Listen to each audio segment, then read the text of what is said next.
Hey there, I'm Jill Griffin, and this is the Career Refresh.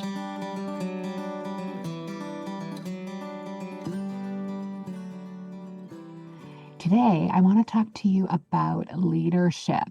And leadership is often talked about, especially now in a time when we are so desperate for strong leaders.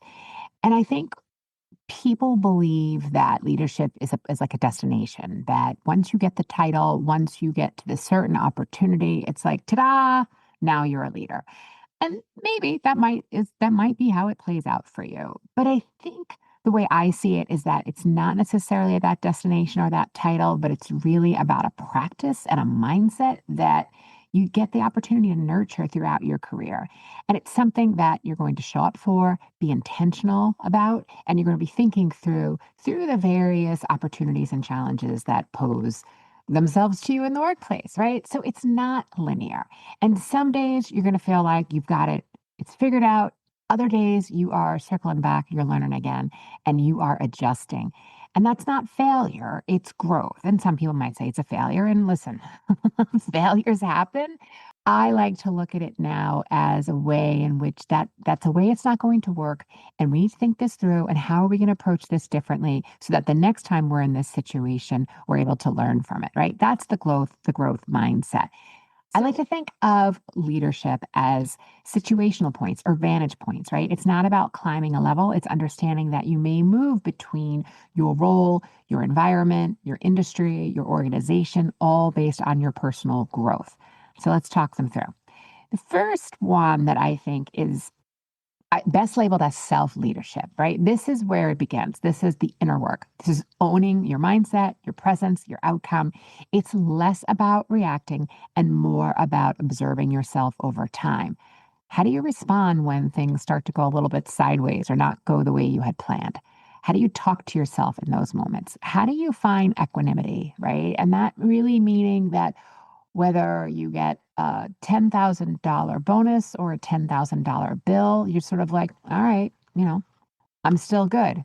All right, this sucks and I'm still good. That's what we mean by equanimity in this case. So, how do you talk through yourselves in those moments? You can't expect to lead others with clarity if you don't first lead yourself with clarity. And that means, again, setting boundaries, your non negotiables, managing your energy, and really deciding what matters most to you.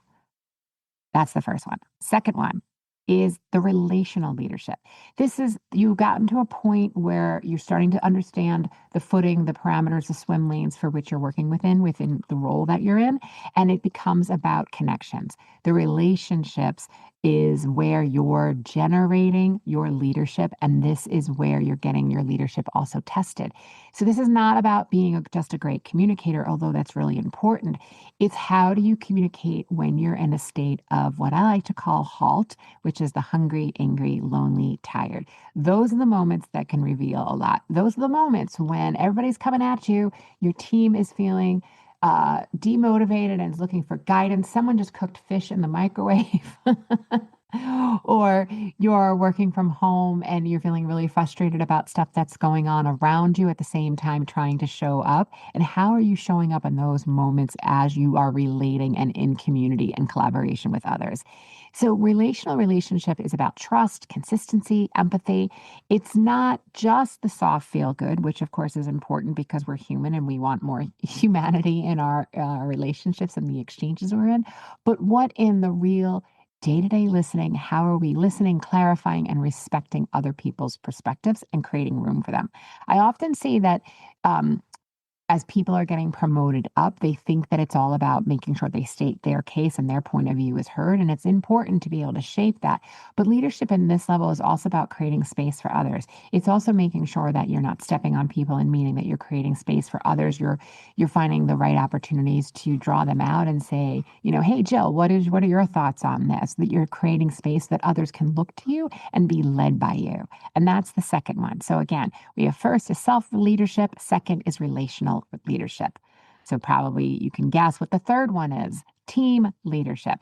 This is where it starts to get bigger. You're aligning a group of people towards a shared goals.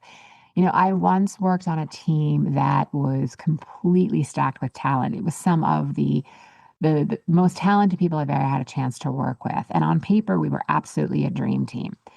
But after a few reorgs and some new talent coming in, talent getting moved, people leaving, and not really a lot of clarity as to where we were going, the team started to become fractured, frustrated. There started to become, a lot of that fun and sparkle and the inspiration we had from like we're going to do this together was starting to fade a bit. It was in pockets, but it wasn't that strong. And things shifted when it wasn't there wasn't a strategy to document and a path forward to tell us where we're going. So our senior leader stood up and said, we're going to all get together and we're going to have a little conversation about this. And everyone was sort of thinking, what is going to happen in this meeting? And this is something I actually want to be a part of.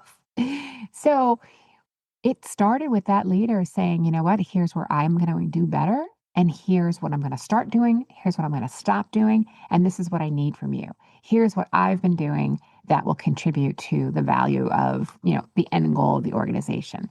And then stop talking and then said, okay, who's next? And then again, very unsettling at first as you were looking around the room. And then little by little, each person took up that same track and said, okay, here's where I'm going to do better. And here's what I need from you. And here's what I commit to. What happened is you started to have a space where honesty was created. People were showing vulnerability, sort of in the Brene Brown kind of way, not in the all let me, show all my insides and my small intestines on the table and making sure that everybody is following and seeing what I'm talking about. It wasn't about like oversharing as part of vulnerability, but really saying like, this is when I'm at my best. And when you're not clear with me in what you want, or you only do a drive by my workstation, and I actually would prefer it in writing, right? People getting clear in what they wanted is really how the team started to shift. Within a few weeks, I'm going to say you started to see people were having fun again.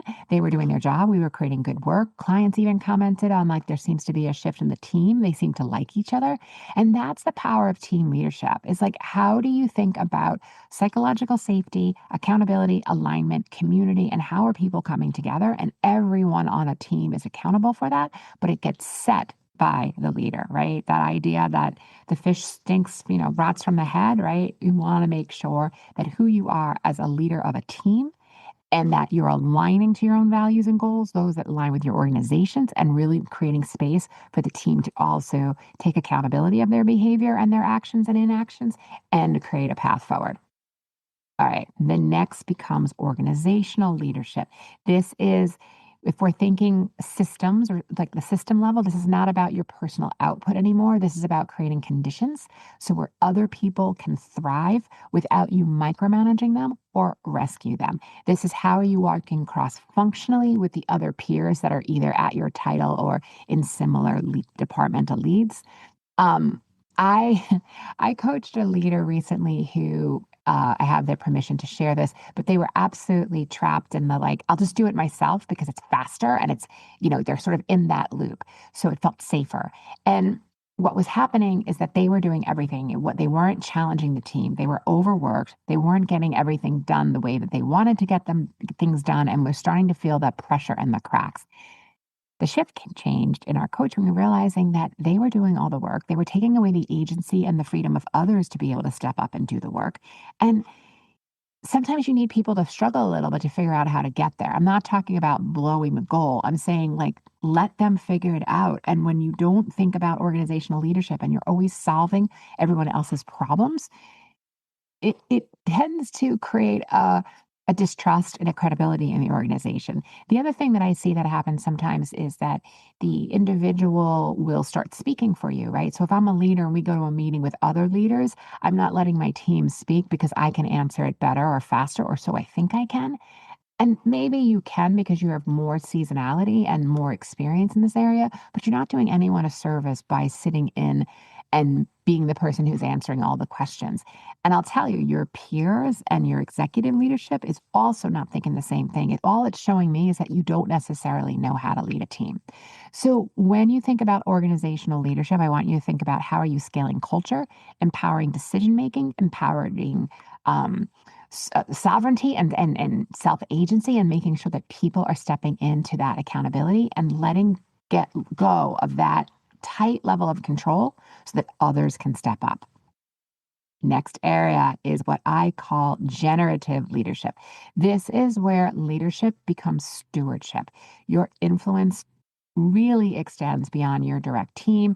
You mentor, you uplift, you shape the culture in ways that outlast you.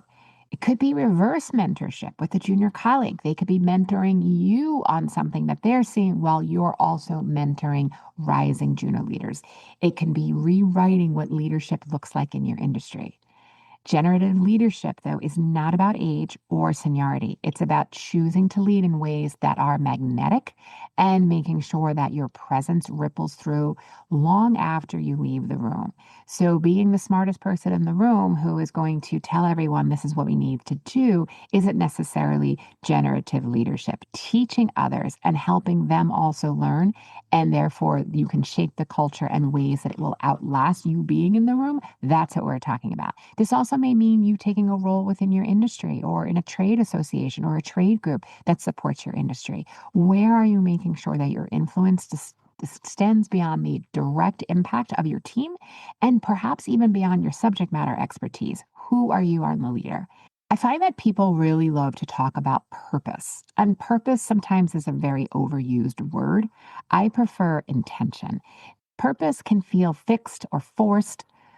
Intention to me feels alive. It feels like it's organic and growing and can pivot, where purpose feels very directive and it's helpful, but it doesn't feel like there's flexibility to me in the word purpose.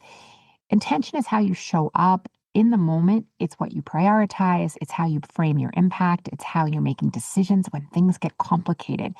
It's every point of leadership here. It's the self leadership, relational, team, organizational, and generative. Thinking through your intention is that through line. And when you're navigating organizations with intention, there's an opportunity to really think through the practical part, which is about outcomes and relationship. Yes, it's how things get done. It's how titles aren't the only people that are holding the influence and power. It is the relationship that does. So I want to ask you to ask yourself, like, when you're thinking this through and you're thinking through your intention, it's questions like, well, what needs to happen? And by when? And what's the outcome? And how do I make it clear that you're giving people ownership, that they can do the how when you're telling them the what, right? You want to make sure that they're having a stake in that so they can also grow their leadership.